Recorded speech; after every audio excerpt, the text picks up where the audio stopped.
This is my most recent band trade binder. It's a mix of the two. I think I'm a fan of Explore, but trying a list without them seems fine too. This build does have Courser back in the main. I made one other tweak, I don't remember. I think I'm supposed to bottom. Nah. I'm going to bottom a path. If they're a fast deck, I'm going to be a little bit sad about that, but I really do just need to hit some land drops with this hand.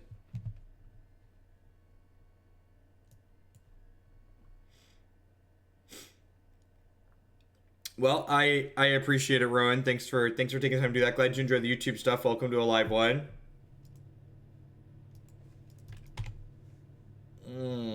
Please be devotion. Please be devotion. Please be devotion. I don't know if I have the heart to play a match against Ponza with this deck.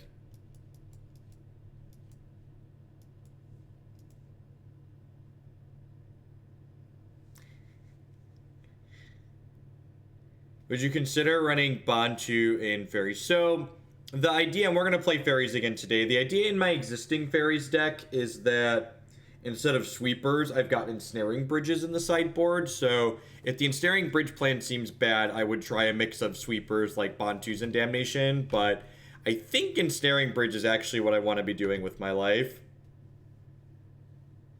I think the Ensnaring Bridge plan in that deck is actually pretty reasonable. No, you mean the God Bantu. I don't know what the Oracle text on that card is.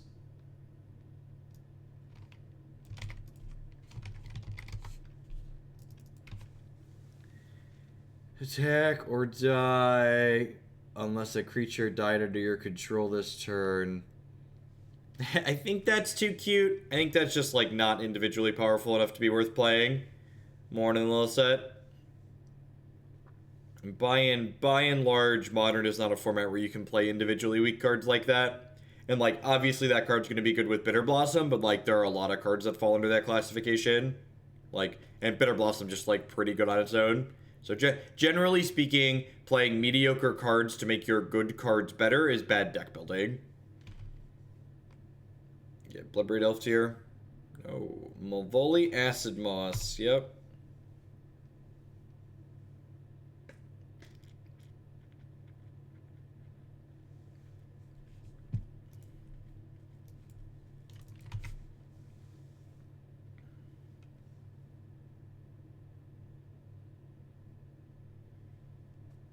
When Justin sends his bits back through, I think it'll be something like 2,500 was what ended up coming up. Dr. Armadillo, thank you for the Twitch Prime. I appreciate it. Welcome back. Thank you for the support. I know that says it's a new sub. I think you probably just I've recognized that name before. I'm pretty sure. Is it okay to come back after burning the place down? Of course. Of course, we will rebuild. We will rebuild. Yeah. I was saying, your name sounds familiar.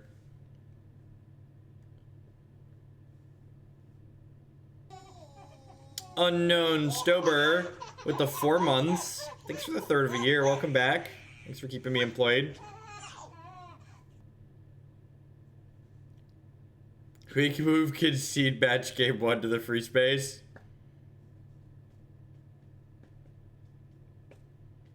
She wanted to feel involved, Nevik. She felt like she wanted to burn the kingdom down herself.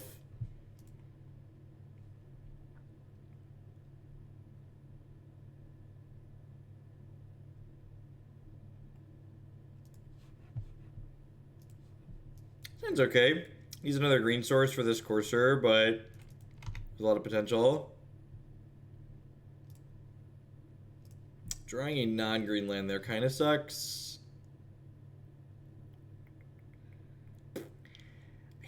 I'm gonna bottom this leak, top the Serum Visions. We'll probably go Visions plus tap land next turn.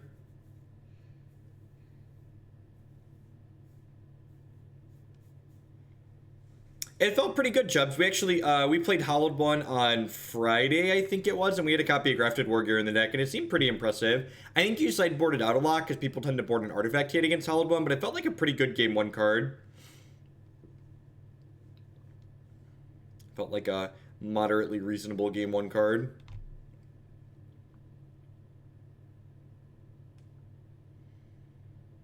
Could be Mardu. Could be Jund.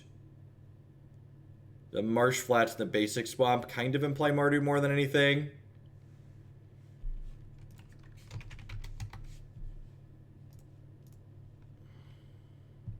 It's a green source. Perfect. Do I just... I'm pretty sure I want the Cryptic Command. Do I top the Terminus, assuming they're going to play a threat next turn? I think I do, right?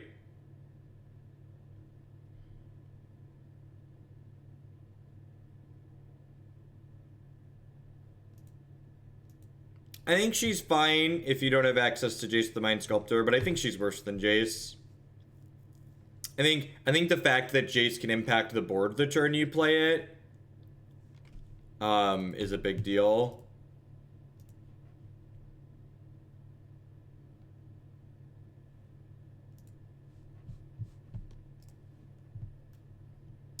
So, because I'm going to curve out, normally I wait to play Courser until I know there could be a land on top of my deck so we can guaranteed get value, but I'm going to play Jace next turn and Teferi the turn after that, so I'm just going to go ahead and play him out into a possible Terminate or whatever here.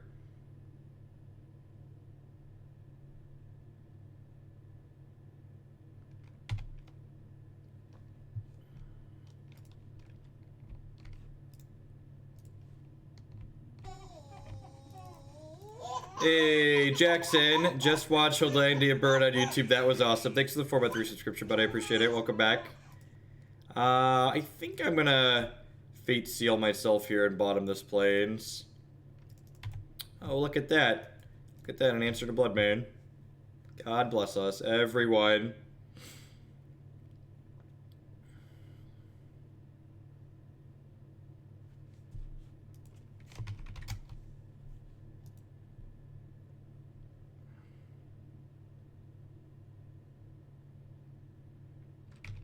Lingering Soul's a little annoying here, because it means if Teferi wants to tuck that, he's, so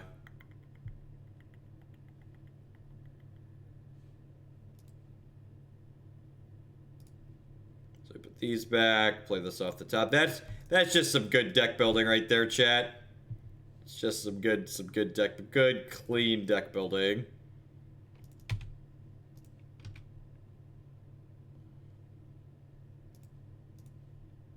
Jace Courser is so good.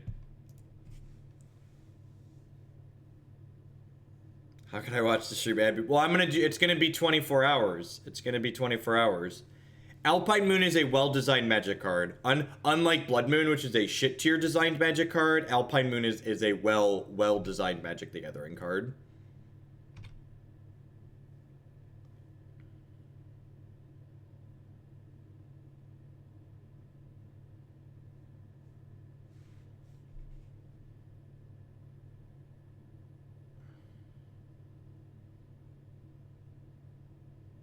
Zoo decks are like creature burn. Zoo decks are basically creature burn decks. I don't think I'm supposed to path the Spirit here.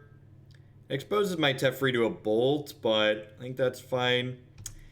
Okay, that sucks. The fact that they're going to be able to bolt this Teferi and then take my other Teferi out of my hand is a little bit bad for me.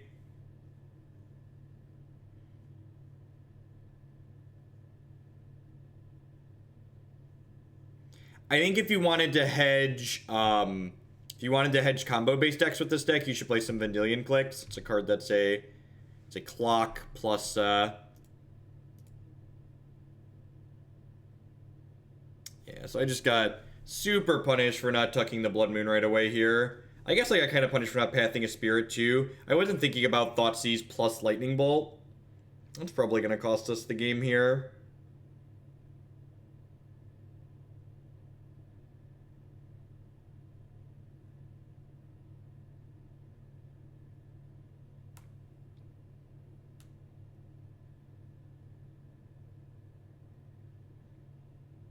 I don't really have any good lines.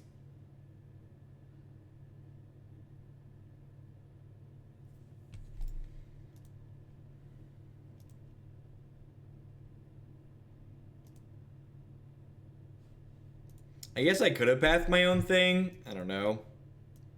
Blood Moon's just such a rancid card.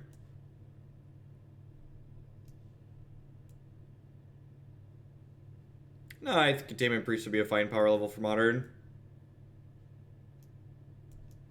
I think I don't want Terminus in this matchup because I'd like a little bit more control over... I think I want some sweepers, but I want a little bit more control over, like, when the timing on the sweeper happens, because this isn't a matchup where, like, we need to play the sweeper ASAP as soon as possible every game. Yeah, we're probably going to do Legacy tomorrow, JMP.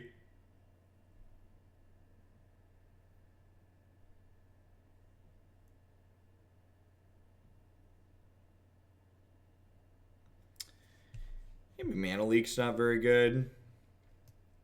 See that.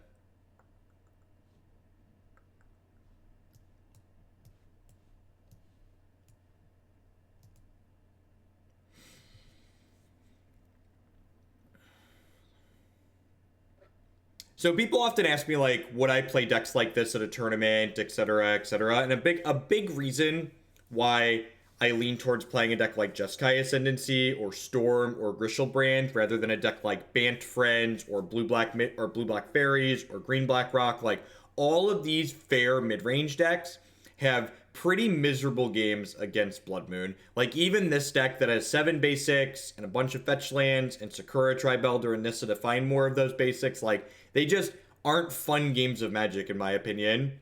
And, like, Jeskai Ascendancy, the deck that has 1 basic island in it, it's just, you know, pure degeneracy, so it doesn't give a shit about Blood Moon. So it just gets to kill people when they play a card like that.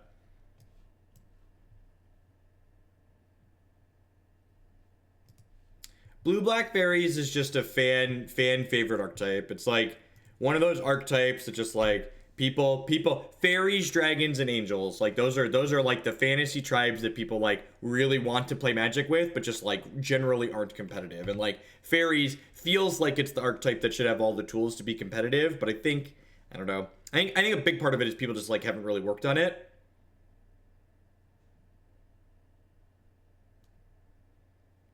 Yeah, I've had 2 in the sideboard, I think, since the first draft or the second draft.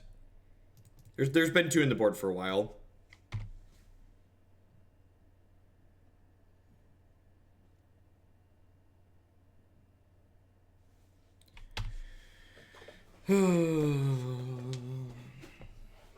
Well, there go both my double green cards, so I guess I'm gonna get a blue source here.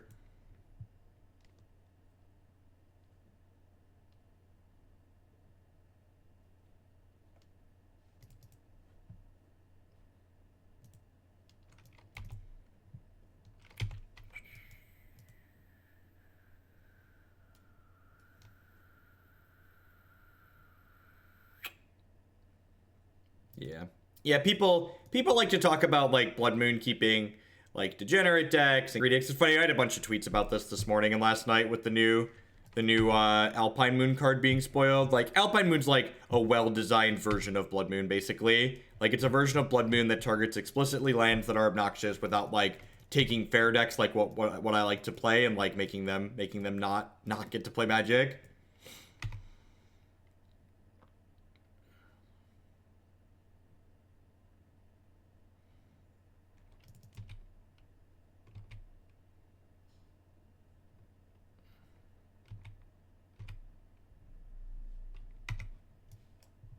It's very possible that this deck just wants more lands in it. 20... It's got Serum Visions and Sakura-Tribe Elder and 23 lands. I don't know, it's probably fine. It just feels really bad to lose games like this. It's just part of Magic, though.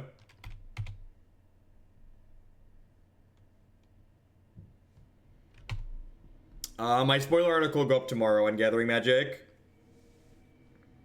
My deadline to submit it was last night.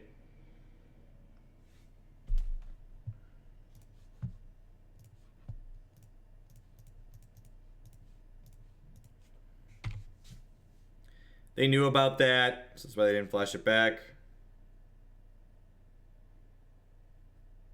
I don't know. Alpine Moon might see some play in Jeskai Control. Jeskai Control is a pretty tough Valakut matchup, and it can always use the help against Tron. And, like, it can come in and, like, search for Cantamir matches and stuff like that as well. So, I think Alpine Moon's a really well-designed card. Honestly, they probably could have made a cantrip and have it still be fine.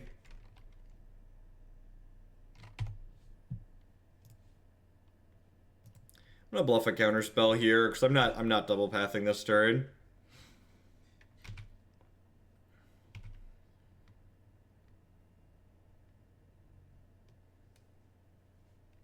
I think my spoiler card's like a solid, I don't know.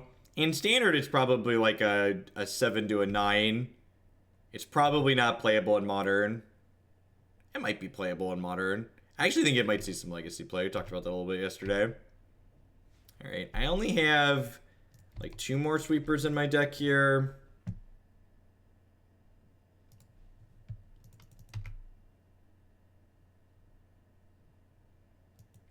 Gathering Magic got a spoiler card, and they gave it to me.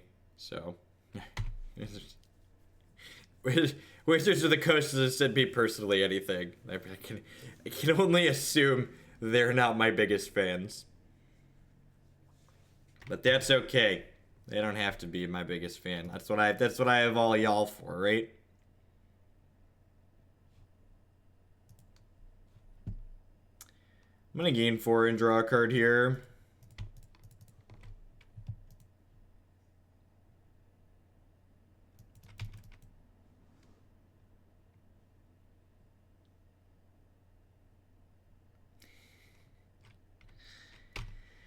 There's someone worth pathing. I'm going to wait and draw a card here just in case we draw a sweeper. That would be ideal, obviously.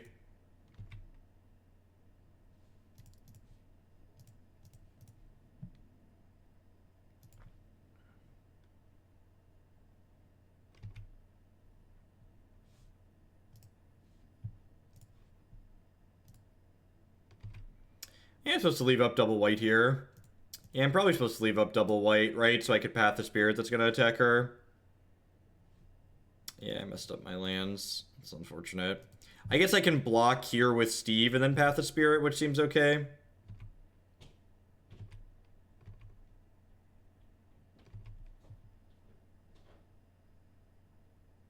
I swear I ordered everything before the 14th. Yeah, I bet.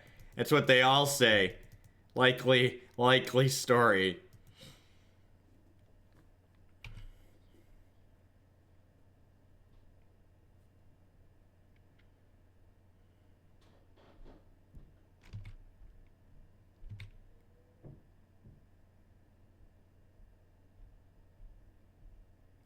So at least 2 of these are going to attack Nissa. It's probably going to be 2 and 1. 2 and 2, I mean.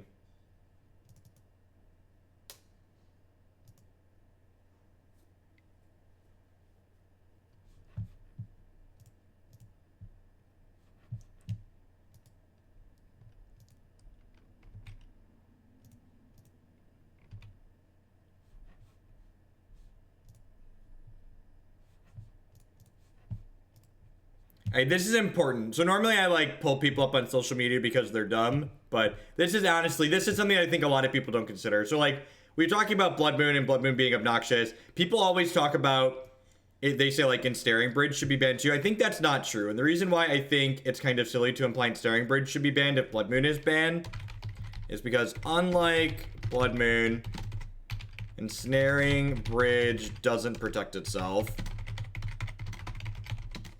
So Blood Moon locks you off of casting cards that deal with Blood Moon. And Ensnaring Bridge doesn't do that. The reason why people have this kind of mindset that Ensnaring Bridge protects itself is because people put Ensnaring Bridge in Barbershops, right? Like, Barbershops is the best known Ensnaring Bridge deck, which protects its Ensnaring Bridge. But that's not Ensnaring Bridge protecting itself. That's different.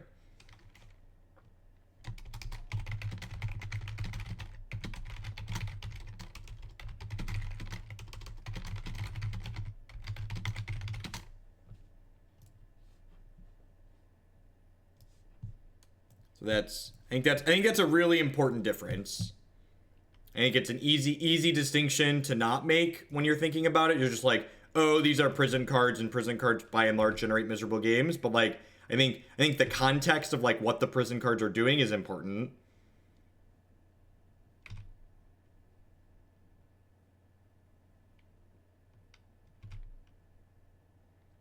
That's an Obstinate Baloth. Sure, deal.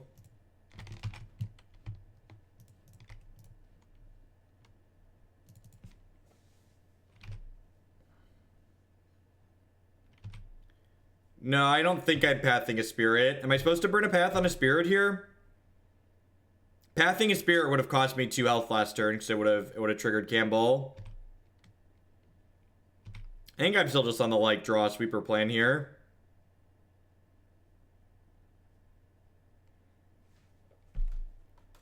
I have engineered explosives and stuff in my deck too. I have explosives and a verdict, I think. Yeah, I have explosives and a verdict.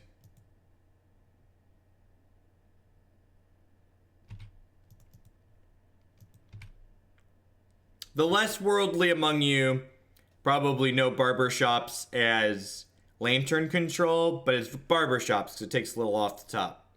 Takes a little off the top.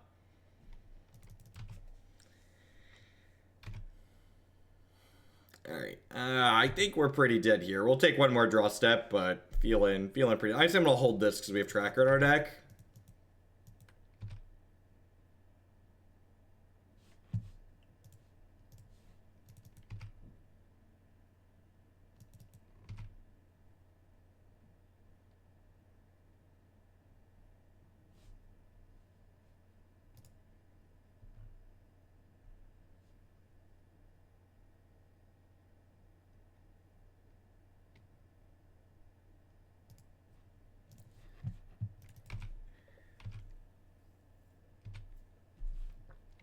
If you, I believe this link should work on mobile in your mobile browser. I assume we're dead here. You can't try and cut him off white because that's not how Field of Rune works. It's not the Oracle text on Field of Rune. Because Field of Rune is a well-designed magic card. Unlike Ghost Quarter that allows you to attack basics, Field of Rune is a very, very well-balanced piece of mana interaction. It's actually really impressive. Like Alpine Moon and Damping Sphere and Field of Rune, these cards in my mind really show that like WotC's grown in their terms of game design, because these cards are cards that interact with obnoxious lands and allow you to pressure people's resources, but they do so in a very fair and balanced way. They do it in a way that doesn't create obnoxious non-games that don't have counterplay. All of these cards are cards that you can think about while you're building your deck and realistically have your decisions matter against them.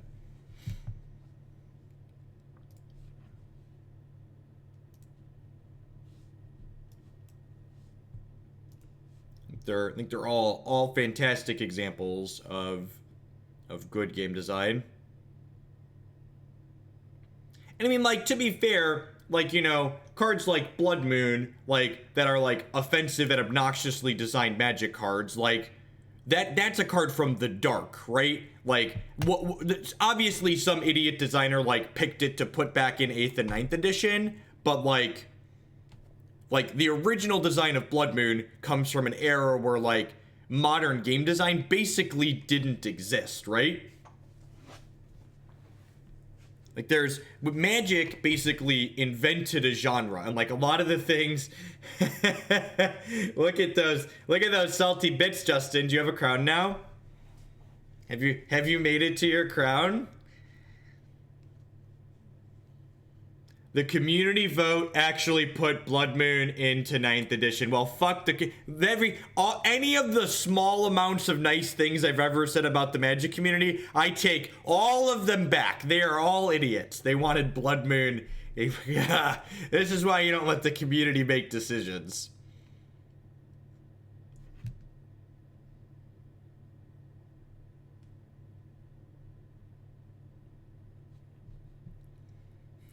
This is why you don't let the community make decisions about things that matter.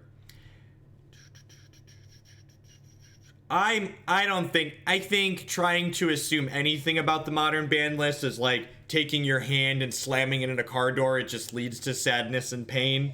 But I can hope. I can hope against hope that that's what it's gonna lead to, right? I can, you know, maybe hope. Hisu, thank you very much for the brand new Twitch, a brand new tier 1 sub. I appreciate that. Welcome. Thanks for helping me do what I do here.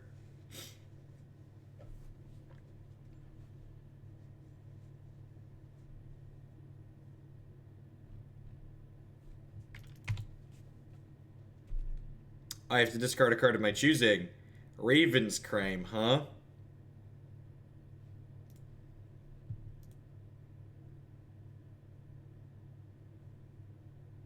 I don't know. Like I genuinely mean what I say when I say what they do with the ban list tends to make very little sense. You shouldn't try and predict it. Or here's the thing. The things they make probably make sense in the context of the data that Wizards has access to, but they don't share that data. So when that data is not shared, it just kind of looks like they're throwing darts at a board a lot of the time. And that's, you know, from an outsider perspective looking in. Do you think if Ancient Stirrings, don't smallpox me, please. Do you think Ancient Stirrings gets banned, Oath of Nissa becomes the default green thing to... Maybe. It depends on the context of the decks that's going in, right? Like, Oath of Nissa probably has enough non-hits in Tron that it's not very good, right? Like, Oath misses itself, Scrying, the artifacts, Oblivion Stone. Like, when you get, like, sub 45 hits for Oath of Nissa, its chances of missing increase pretty significantly.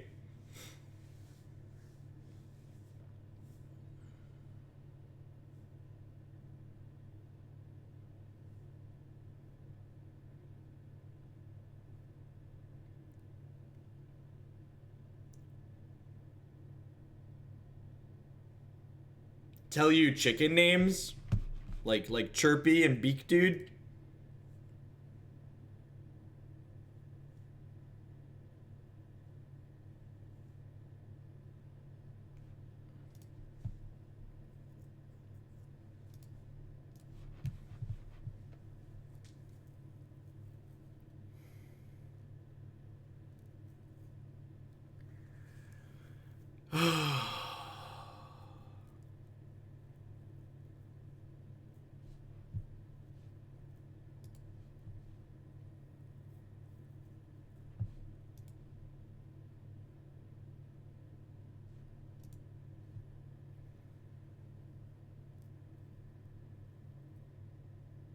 Short stream Saturday night or 20.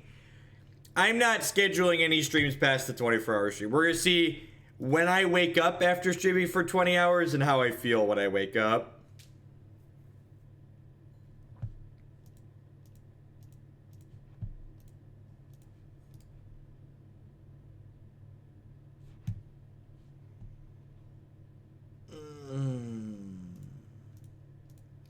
We just need to hit land drops here.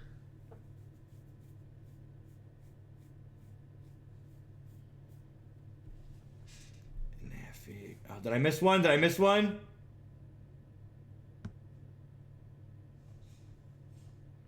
Was there someone to find? I think Blood Moon has a purpose though. Nah, just get them out of here. Don't argue with them. Don't argue with them. Do you see my tweet? No, chat. Look, I posted a tweet. Nah, I'll share it later. Shrieking Affliction. Yep, sure. Don't anybody that wants to parrot the line, Blood Moon punishes greedy mana bases, or Blood Moon keeps people honest, just ignore them. Just time them out. Just mute them on your social media. You're not gonna reach those people. You have to save your reach for the people that you can actually get through to. And those are not people you can get through to. People that think Blood Moon only punishes greed are either bad at math, lying to themselves, or haven't played with or against Blood Moon enough. Like some number of those things is certainly true. Some number of those things is true. That's fine. That's a great honest reason to like Blood Moon. It's fine to say Blood Moon is a fucked powerful card and you like playing with fucked powerful cards. Like, that's great. Like, Magic is fun and playing with powerful fucked cards is often fun. But like, talking and saying like Blood Moon keeps degeneracy in check or Blood Moon is an honest Magic card, now get the fuck out of here. That's just not true. And again, like, you're not a bad person for playing Blood Moon. Like, if you enjoy casting Blood Moon, more fucking power to you, cast some Blood Moons. But like, Blood Moon does not do most of the things that people try to claim that it does.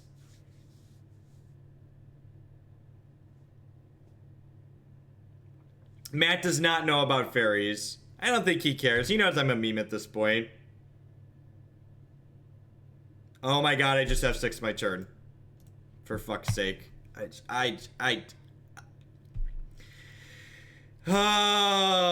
we drew the perfect card too. We drew the perfect card. We drew a Jace.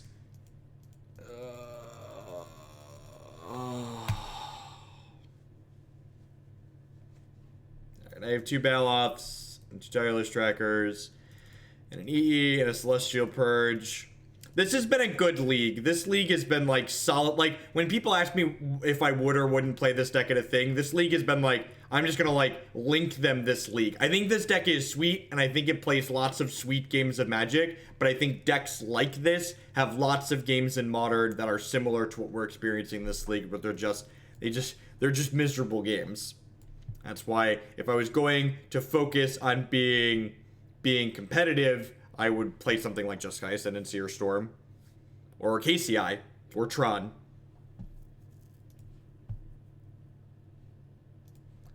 I should have chosen to go second, but I didn't because I'm an idiot. Should always choose to draw against 8-rack.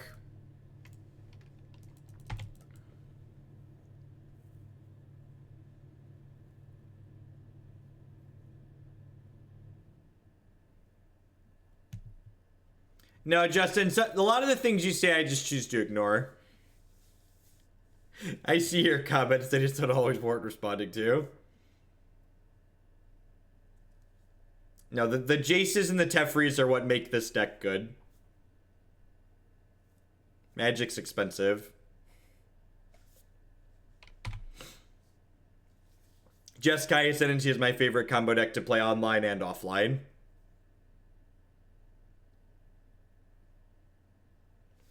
I brought in the paths because look at my sideboard. Believe it or not, I guess Blessed Alliance is technically better than Path because it can gain me 4. Sure, yeah, this should be an over the path. I just don't have cards in my board that have text boxes here. Mental misstep, not close. The designer that created Mental Misstep and the team that let it get released, those people should not be allowed to design Magic cards ever again. Fire all of them.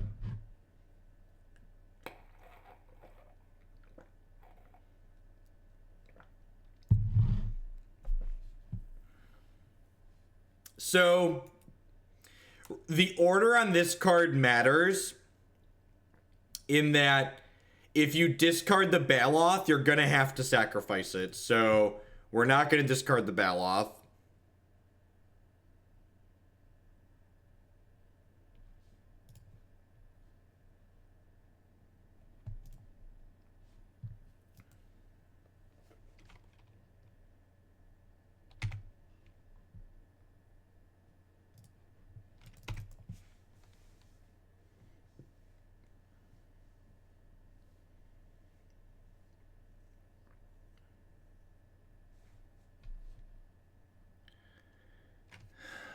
So do I time out Yoshi Man or do I permanently ban them? I'm gonna permanently ban them. They can get out of here. That's not how a replacement effect works. I know how Magic works. If you're gonna be a dick and tell me I'm wrong, at least make sure you're right when you tell me I'm wrong. This isn't a trigger. This is a replacement effect. So you're right. If it was a trigger, Baloth would come into play after the smallpox happens. But this is a replacement effect. Sorry, we're getting beat up by shitty decks this morning. Decks that feel bad, so I'm just like not taking any shit from people. If you're gonna tell me I'm wrong, at least don't be wrong yourself.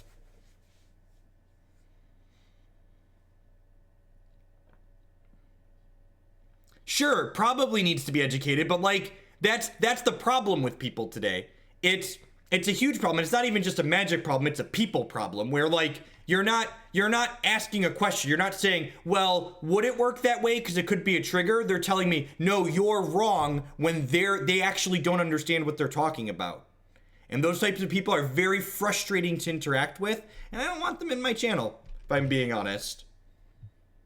Like there are people that are gonna ask a question and say, hey, are you sure that works that way? Or I don't think it works that way. Could you explain why it does? Like, that's a great way to ask a question like that. That person didn't ask a question. They came in here and wanted to feel smart and put me down by telling me I'm wrong when they actually don't know what they're talking about.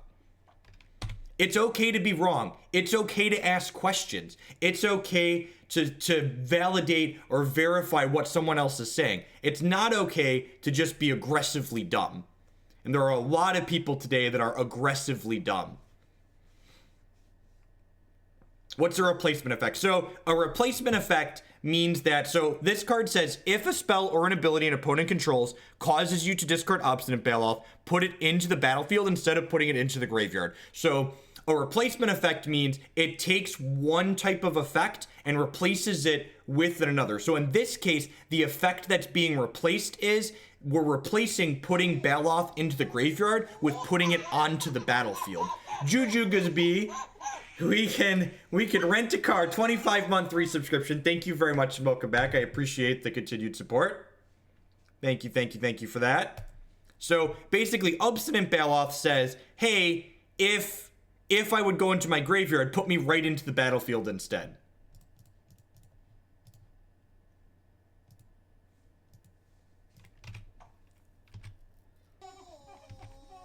Hey, Sam J. Stanton, thank you for the 5-month resubscription. Thanks for putting your fun money this way again. Welcome back.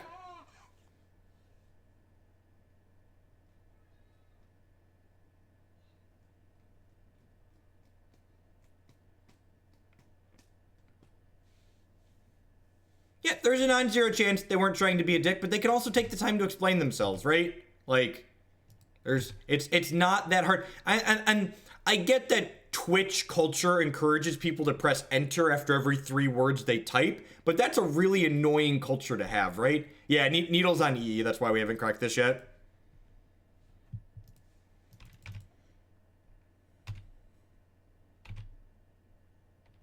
Ooh.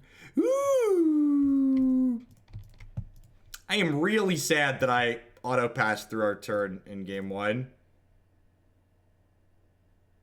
Yeah, that too. We have chat rules for a reason.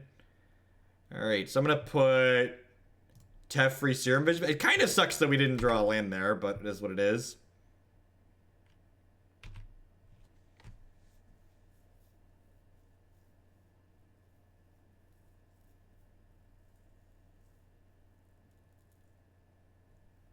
Do I subscribe to any Twitch channels? Then this is why I put the Serum Visions back to blank Inquisition.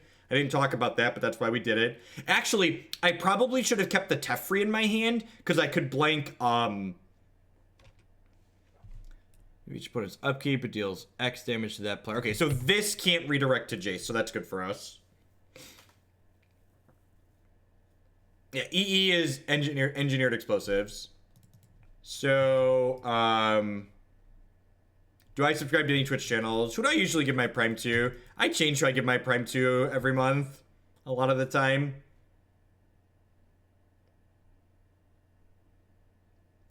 That's a sweet card. Sweet, and we have a Time Walk as well here, so that's great. So I get to put this back and put this back, and then I can go ahead and go Field of Ruin, make a clue here, and then we'll do the Time Warp. Time Warp is so good in this deck.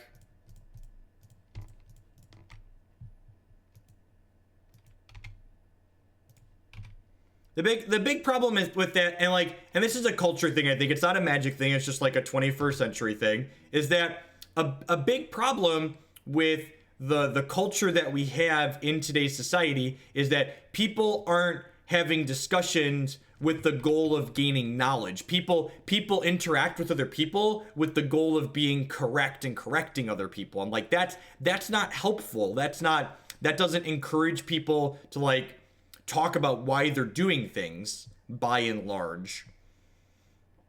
Alright, so I think I'm going to put back Cryptic plus Teferi here.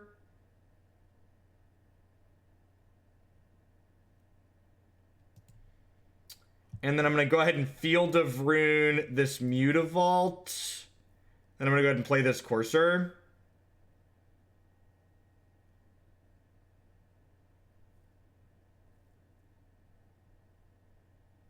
it's not even just about calling people stupid. Like, everybody starts pretty stupid, right? And like, intelligence is often focused and centralized. There's a difference between someone being genuinely smart or stupid and someone that's just like not open to learning new things. Like, I'm sure there's plenty of smart people that just like, have you regretted starting this relationship with me yet? Also, Resto is a horrible card. Thanks for the 5 months, Justin. Welcome back. I think there's plenty of people out there that I would qualify as smart, but who are also people who just like aren't open to having an actual discussion about things. You can be intelligent and still be ignorant, right? Like, I think that's, you can be intelligent about specific things and still be ignorant about others and not be willing to like learn about those things, why you don't understand.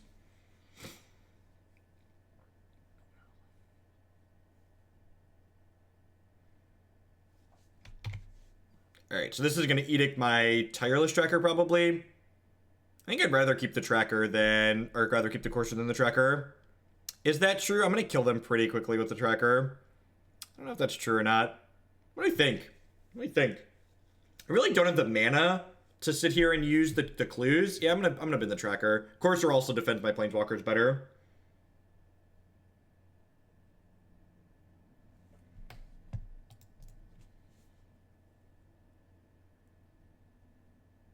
All right, so I'm gonna start with Teferi here, I think. See where we go from there. Of course, you're entitled to a free timeout. You're not entitled to much around here, but you are certainly entitled to that. Alright, let's sculpt some mines. Let's get some card advantage again. Do, do, do, do, do, do, do. And I don't even want to kill the Liliana, because if they plus the Liliana, I just floop Obstinate Baloth into play. Yeah, Rack can't hit Planeswalkers, that is correct. Oh, I could have played Steve. I always forget Teferi untaps my lands when we're doing a lot. I was like, I want to hold Negate up, so I didn't play Steve because I wanted to hold Negate up, but like, Teferi's my boy, and he was going to untap my lands.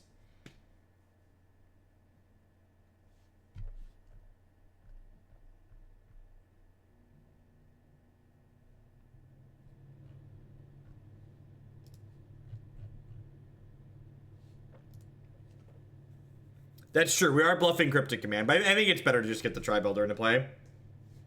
Of course, Ecstasy, we got you. And this is a reason to have played Steve. Like, if I had Steve in play, I wouldn't need to negate this. I don't know. The opponent's probably close to 0% to win this game at this point. Like, I'm gonna put a third Howling Mine into play next turn against their Rack deck. Yeah, I'm gonna. They know my other Howling Mine is coming out here in a second. All right, I'm going to put the Blessed Alliances in over these Path to Exiles because gaining 4 could be relevant.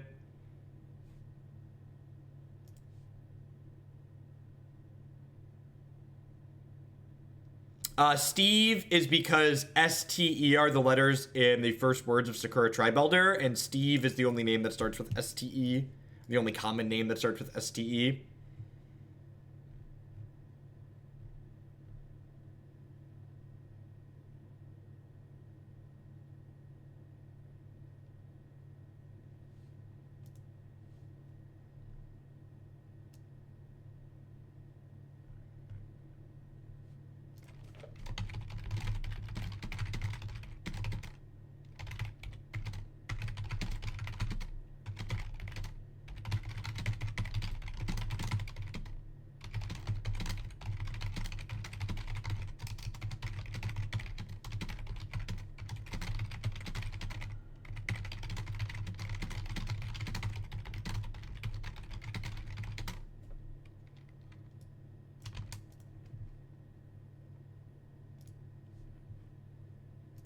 Alright, what am I doing here? Alright, we're playing against... this is probably bad, right?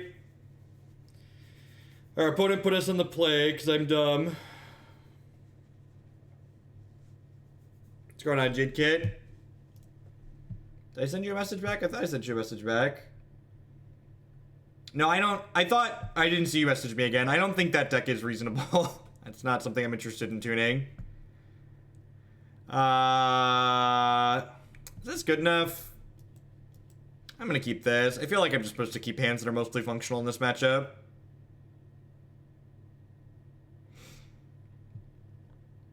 I mean, I can't cast these, is the problem. Yeah, I can't. I think you just can't mulligan playable hands in a matchup like this.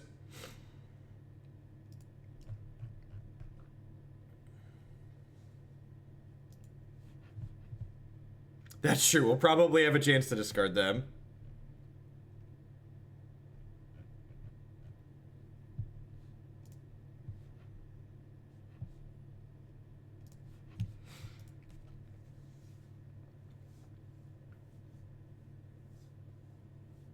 Omniscience at M19.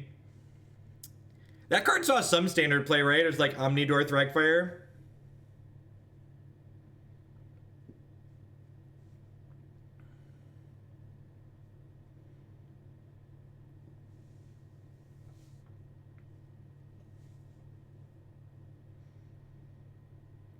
The bit total from yesterday was easily calculatable. I think it was like 1,500 in bits, and then donations past that were somewhere in the 400 to 500 range, I believe. Details on the deck queue are here. If you have any questions about specifics, ESQ, feel free to drop me a line. No, I'm keeping this. I'm keeping this.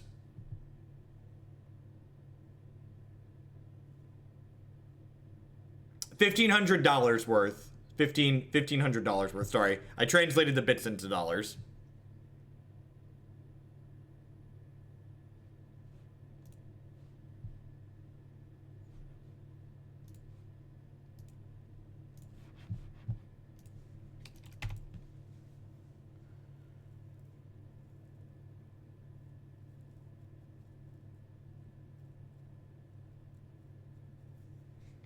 I think this deck is very reasonable.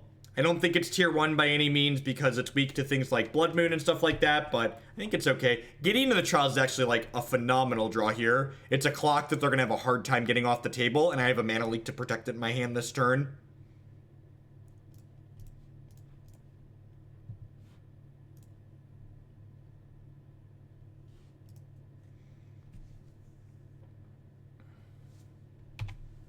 I think there's a good chance we would have won game 1 if I hadn't auto-passed that turn when we drew Jace. Speaking of Jace, alright, if we draw a blue source next turn, Sand will be very good. Do I just emblem this Gideon?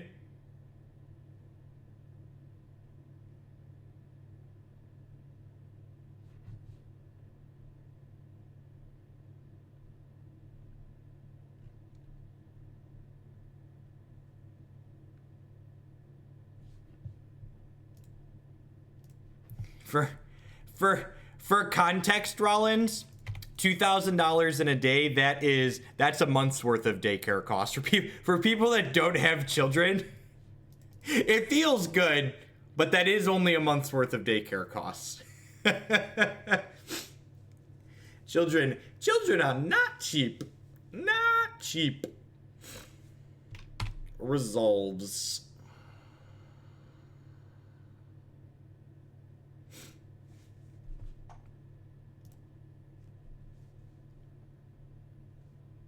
You're not wrong. It is definitely nice to cover it. I am not complaining. I'm not complaining.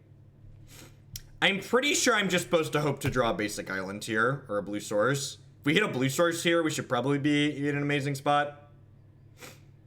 You can maybe be conservative and hold the negate there, but I think playing to win is keeping the Jace. God, that's a beating.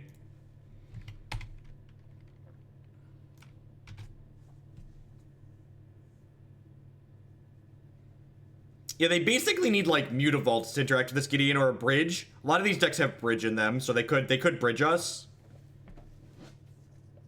There's Mutavault.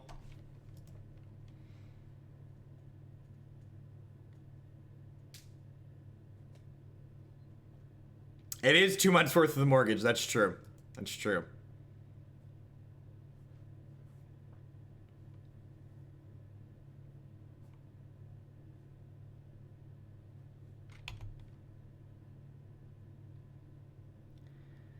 I'd really like to draw a blue source. At least this gets to kill her next turn, which is nice. I'm gonna bin the tracker because the Jace are upside.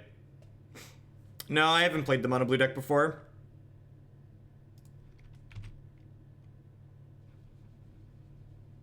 Please.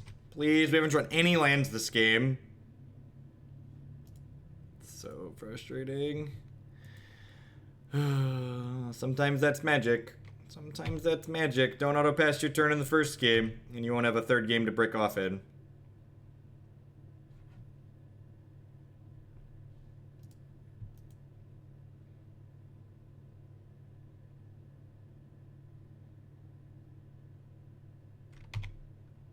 Yep. Come on. Give me an island. Give me an island.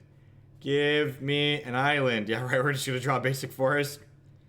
Alright, so they're gonna get to ship the Mutavault into Gideon, and then Gideon's gonna kill their Liliana, and then we'll have Jace plus whatever I draw versus their Mutavault and their rack in the top of their deck, which I think puts us a little bit ahead, but it's still not an amazing spot. Come on. Ding. Ding.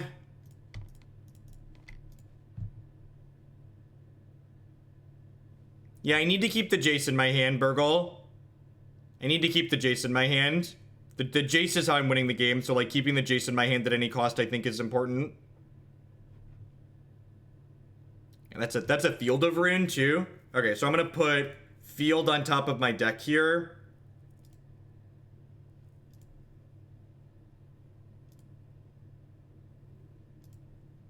And now I'm gonna go ahead and plus on the Mutavault. And then we can field them next turn. You can field the Mutavault and then ship the Gideon into the Liliana next turn. It's an amazing draw. Are we dead? We're almost dead, right? I think we're actually just dead, right? I have to draw like a Teferi here. Or an Engineered Explosives, a way to take some of these things off the table.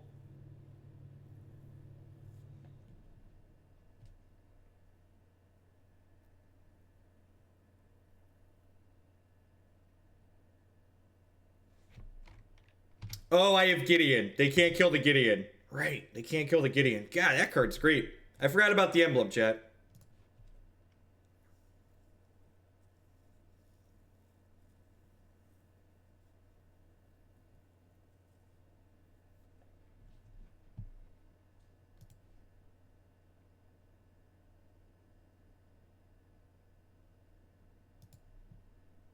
So I'm gonna do this. I'm gonna do this.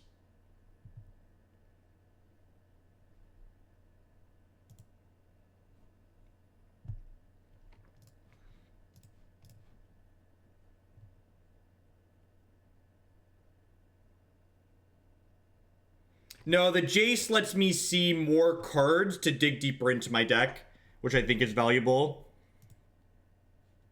I think I want this Nissa, right?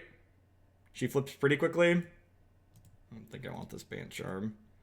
I think we're going to be leaning into the Gideon emblem to win the game at this point. I guess I could plus here to only take 3, but like I need to take the Liliana off the table, right?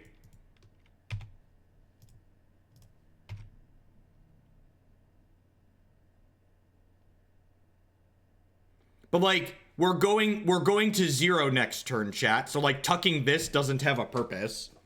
Like doing that doesn't accomplish anything. Like I'm going to 0 here, and we're like living on a prayer over here.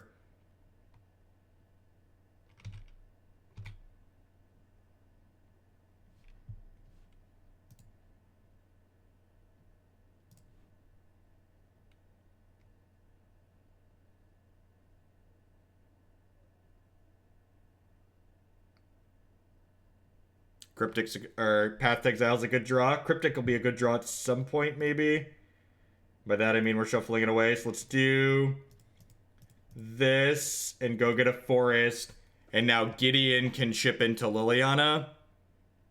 And then we just have to try and kill them here before they find an answer to our Gideon.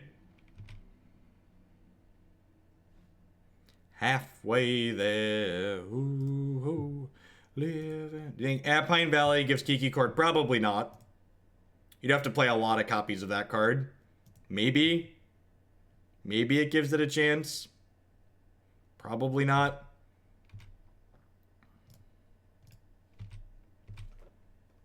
I don't think they usually play like Vraska's Contempt or Hero's Downfall. Let's just take this off the table.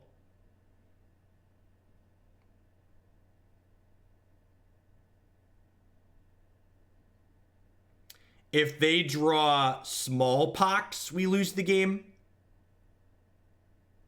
I should have kept this forest in my hand, maybe. Okay, sweet. The fact that they fired this up means Smallpox is no longer lethal. What's going on, Frogin? Welcome. Glad you enjoyed the YouTube stuff.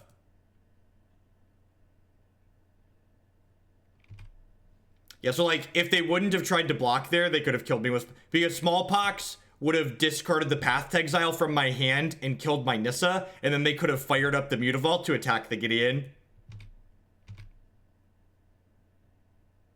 So, Smallpox would have been lethal there if they would have waited.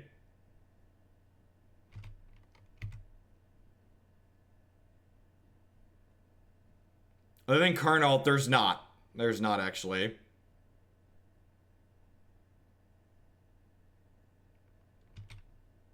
Yeah, if I held Forest, I could have played around Smallpox. That is true. Hey, Brian, thanks for the bits. Welcome. Negate is exactly the card I want, right? Do I want to flip this? Hey, I can flip the Nissa here too, because I'm going to draw the negate here in a second. So let's attack with Nissa.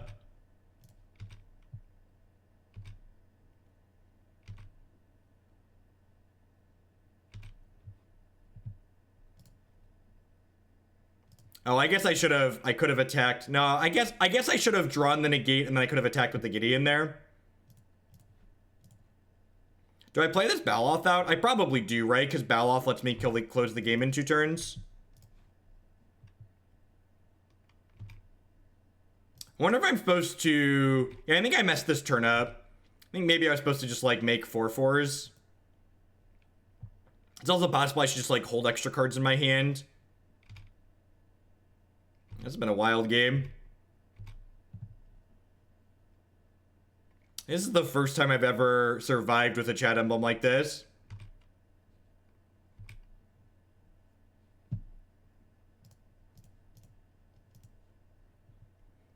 Well, so part of what Alpine Moon does is that it's a card that's also good against, well, I can't use this one, so we're gonna put that back.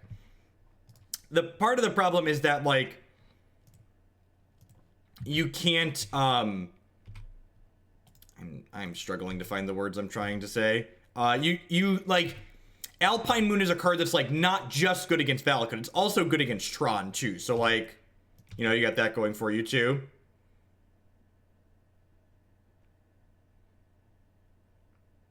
Three mana Planeswalkers are real good.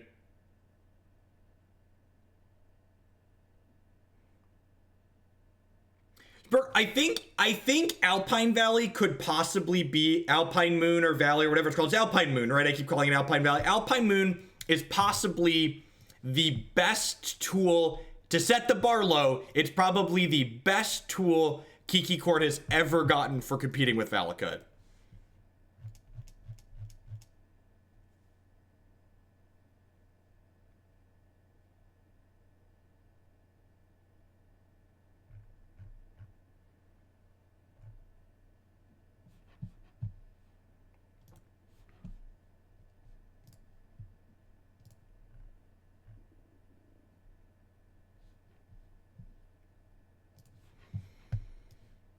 How many cards do we test to Kiki to try and make that match? We put like 9 cards to the sideboard. Yeah.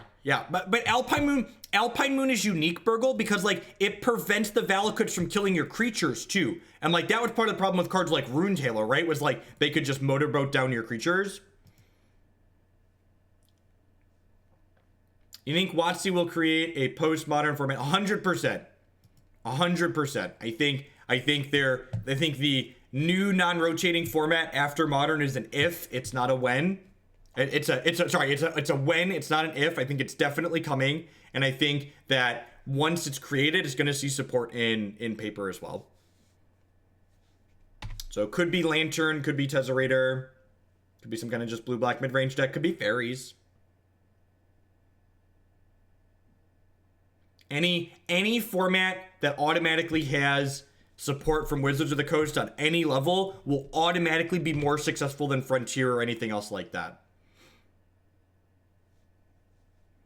No, they'll never retire Legacy. It'll just, Legacy is going to become more and more like Vintage in the number of people that play it and the number of tournaments that it has each year.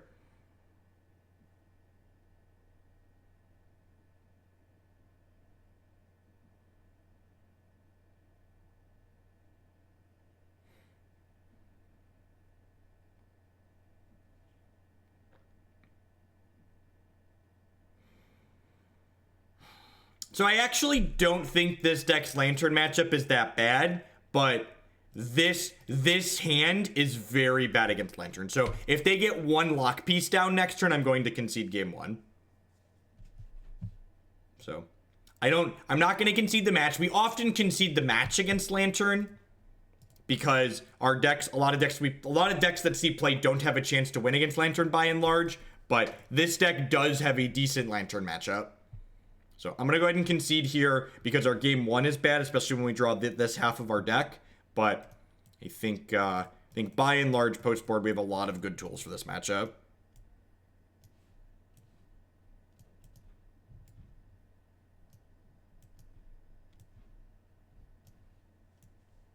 And by a lot of good tools, I mean I don't actually have enough cards to board in again, so we're gonna have to leave some bad ones in. But I think we do. I think we have a lot of good tools. We just also have a lot of cards that we just can't afford to cut. Yep, Baloth, a 4/4 for 4. Yeah, Rip's probably better than some of the other cards that we have. Seems fine. Purge gets Tezzeret. Sure. I'd buy that for $1. Baloth's not very good.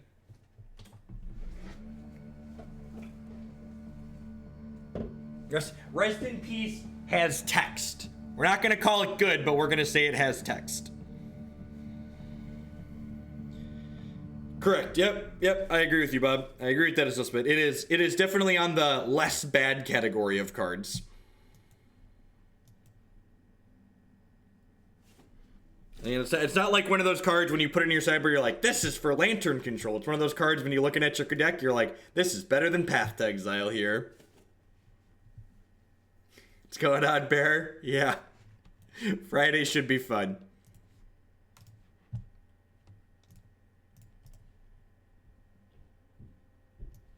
Alrighty then. Let's find some spells here, hopefully. Well, Friday involve alcohol. Probably. I think Matt's gonna come over in the evening. And Matt, like, comes with alcohol attached at the hip. Steve-O Bandito.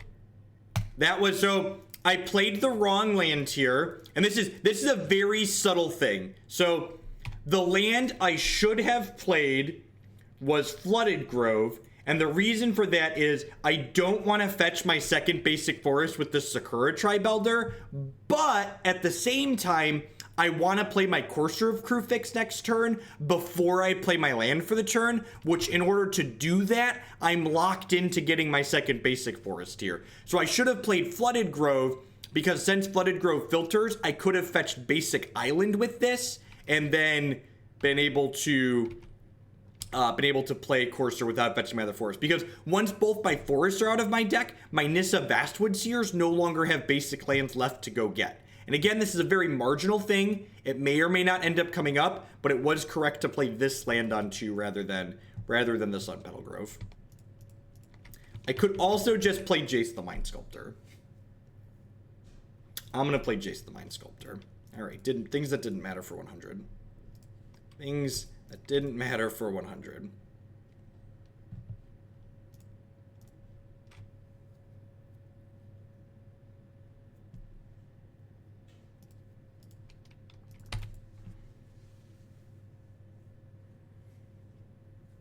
Yeah, with the D Sphere and the Cryptic Command, Jace should put in a lot of work here. Maybe I should have hid the Courser, huh? Probably should have hid the Courser. Do I even want the Courser? I should have hid the Detention Sphere is what should have happened. That's what should have happened. Should have hid the Detention Sphere. Do you know how many cards you have to not draw to ultimate a Jace? Also, Jace is pretty likely to get Pithing Needled at some point, which makes me less incentivized to try and push it up. Yeah, I should have hid the Detention Sphere. That's what should have happened there. Detention Sphere should have gone on top of my deck instead of the forest. I'm gonna go top here.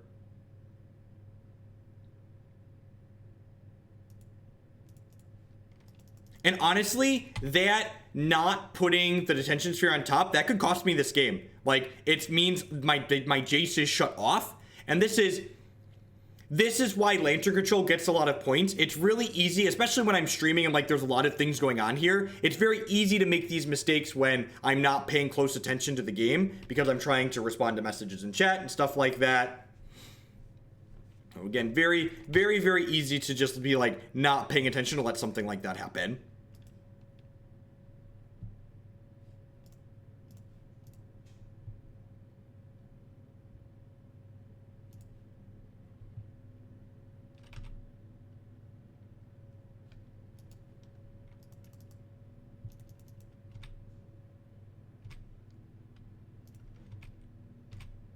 Good news, this Courser could possibly go the distance.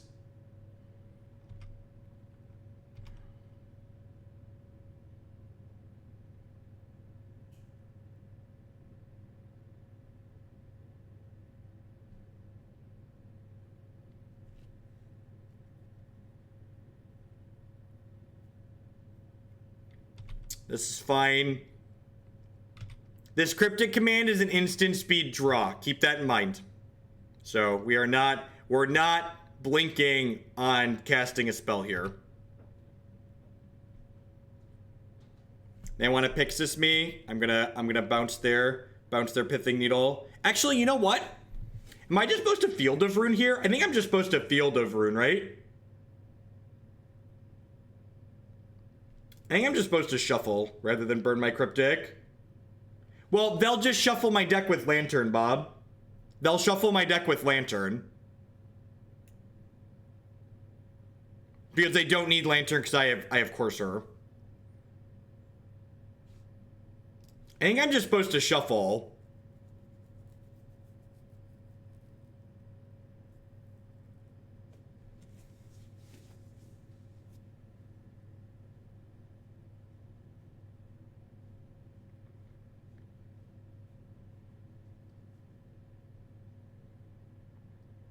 Getting the Jace back online has value too.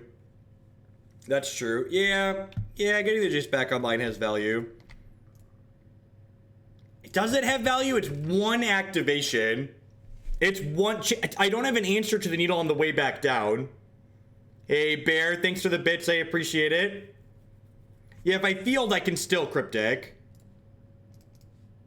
Unless they...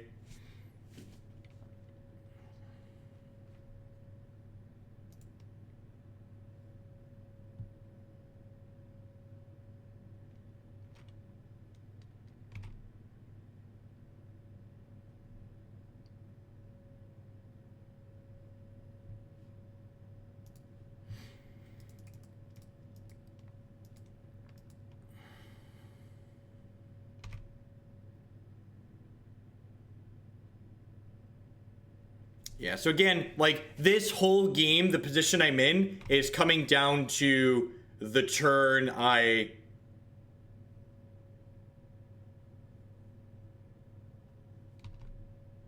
Yeah, Gideon Emblem's also pretty good here, right?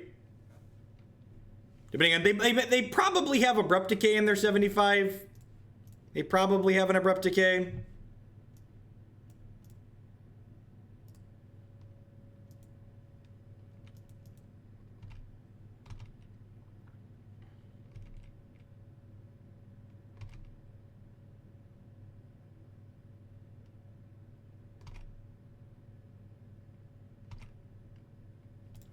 right, we're pretty dead at this point. I'm gonna go ahead and move on with our lives. Yeah, so if I would have hid the Detention Sphere with that first Jace Brainstorm, so I would have had an answer to this Pithing Needle, the Jace just would have buried them out of this game very quickly. Yep, sometimes, you know, I think this deck is fine. We've cashed plenty of leagues with it before, but I think we played against Ponza. We lost to a Blood Moon out of Mardu Pyromancer game 1, and then I don't know if I made mistakes game 2. I could have left more sweepers in my deck. Maybe I'm supposed to do that. We beat 8-rack basically 3-0 if I wouldn't have fucked up the first game, and then that game we couldn't do anything game 1, but game 2 I definitely could have hid my I could have hid my my Detention Sphere to probably play through. All right, let's move on here.